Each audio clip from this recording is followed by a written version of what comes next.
now going to be in trouble. Jesiz leaping into the backside, but Jesiz getting burned down. The flash chomp coming in from Zanzara, making his mark, and that is game one for Astralis. What a finish! Welcome to Esports LEC Recap, where we'll bring you interviews and a little bit of everything that's happened in the LEC this weekend. Kicking things off with a surprising Super Week, this is what we were looking at before the split even started.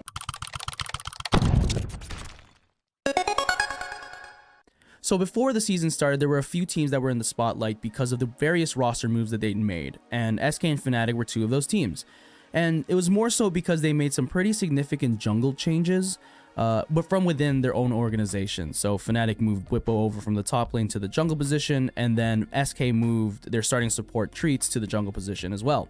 And because of these decisions, expectations were pretty low for these teams, at least early in the split, because the jungle position is the most important role in competitive League of Legends, or arguably is one of the most important roles in the game.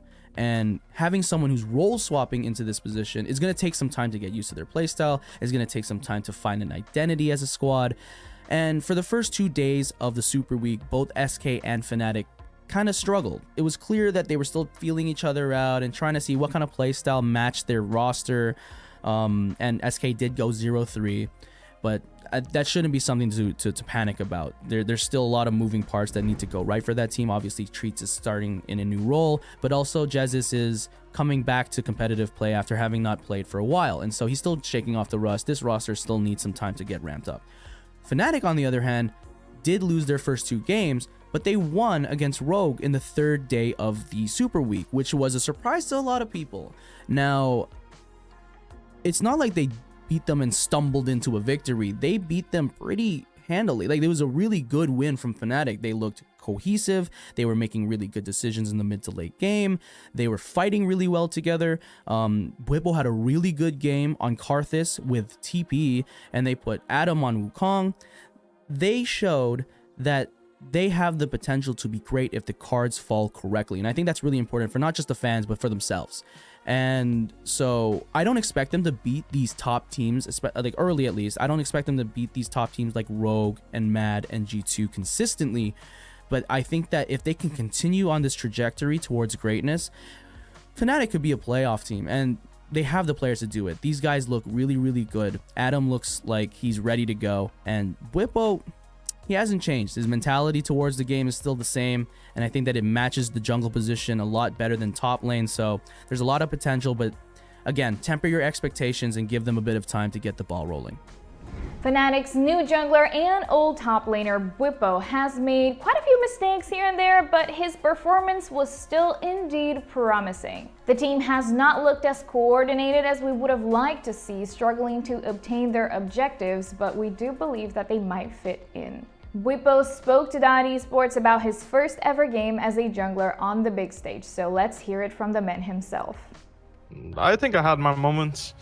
I don't think I played as well as I should have, and definitely with the advantage I had, I could have done a lot more. But for a first game, I think it's first jungle game. Sorry, I'm okay with this. I'm not satisfied, but I can accept that this was my performance, and definitely in terms of like early game, I think that our communication and like I showed up behind enemy bot tier 1 at like 4 minutes because my bot lane was like, maybe we can look, and I'm like, sure, let's have a try. It didn't work out, so. I looked like I feel like I looked like a clown in half. Like for half of the game, I looked like a clown, and the other half I was like absolute 1v9. Like, what is this Rumble doing? Like, what a machine, you know? That's how I feel. That's how I feel about the game. That was how I felt when I was playing. Is like half the time I felt a bit lost, not playing so good, taking fights pretty poorly, and then the other half I felt like some of the equalizers I put down were quite effective. SK Gaming came down crashing, as we could agree most fans expected. Lacking their mid laner due to sickness, the team started off with a role swap player, a player coach, and then a substitute who actually arguably stole the show. Good job, 2 hours. Tyler Esguerra spoke to SK Gaming's jungler Treatz to get some insight on the state of the team. Let's look towards the future, because you guys have said that this isn't a permanent solution for the roster. You still want to go to support, and Jesiz still wants to become the head coach of the team, which is great. But seeing that that's the case, what would you say are the expectations that you've put on yourself for this split, and what are some of the expectations that the team has set for themselves this split, knowing that this is not the final iteration of the roster that you're looking for? Yeah, I mean, I think we all in the team see it as kind of like a one split deal, where we just go for the highest possible result we can. We're aiming for Worlds. Obviously, it's a long stretch looking from now, but we think it's something that's doable. For myself personally, I think it's kind of like, I'm not exactly sure what it will give me towards the future, but I'm just doing whatever I can in this season and with this team. So I just want to give it my all and show that I'm capable on different roles and I can play at a high level as a support and jungler. And yeah, that's pretty much it. Astralis was by far the biggest shocker, going 2-1 in the first weekend. Sure seemed like an improvement from the last split. If they could manage to pull things off with a broken-handed Zanzara, we can't wait to see their final form. And with their second win of summer, their best ever start to the LEC. Last time, we were all the way in week 3 before they had 2 wins, Vedius. Now they have it on day 2. XL Esports faced controversy when signing Nukeduck as their replacement for Czekolad. Closing in on their 2-year plan, XL has managed to end the Super Week on a positive note with a win.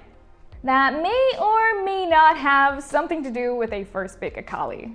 Regarding the controversy, the man himself, Nukeduck, gave us some insight on why he was the missing piece of the XL puzzle, and he also has some spicy words to share about rookies in the LEC.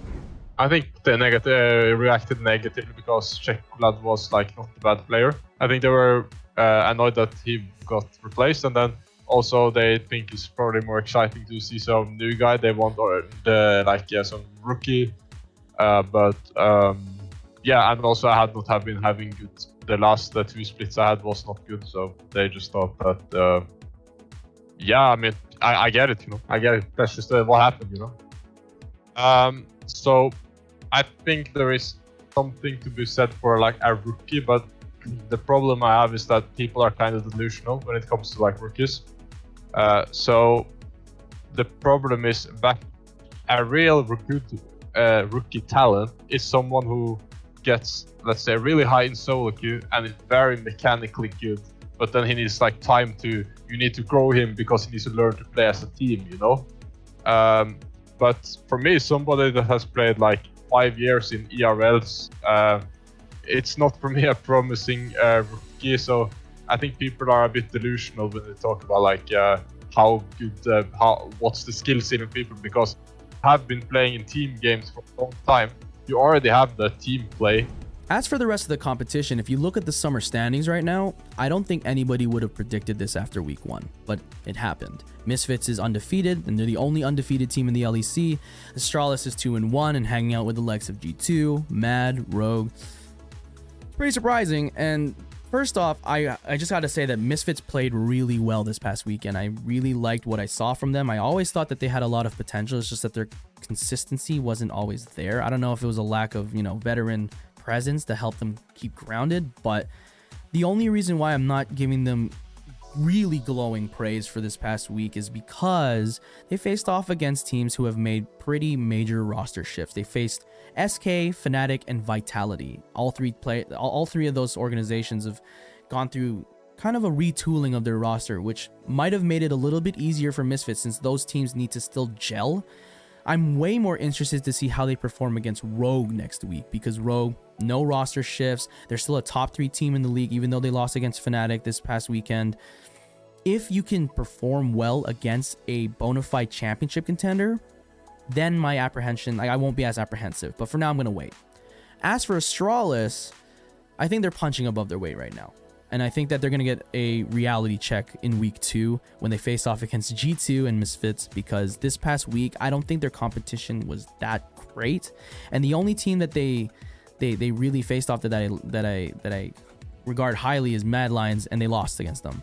They faced off against SK, who, again, going through some roster shifts, and then they faced off against XL, and XL in their losses haven't looked great at all. They look pretty bad. And so I think that by around week 3, we're going to see Astralis kind of come back down to earth and be where they should be in the standings. But hey, week 2 and week 3, I think that we're going to see a lot more consistency. And I think that by the time week 3 comes, we will have kind of a base for where everyone should be in the standings. Thank you for watching. For more League of Legends esports content, make sure to subscribe to the .esports channel and follow us on Twitter at .esports.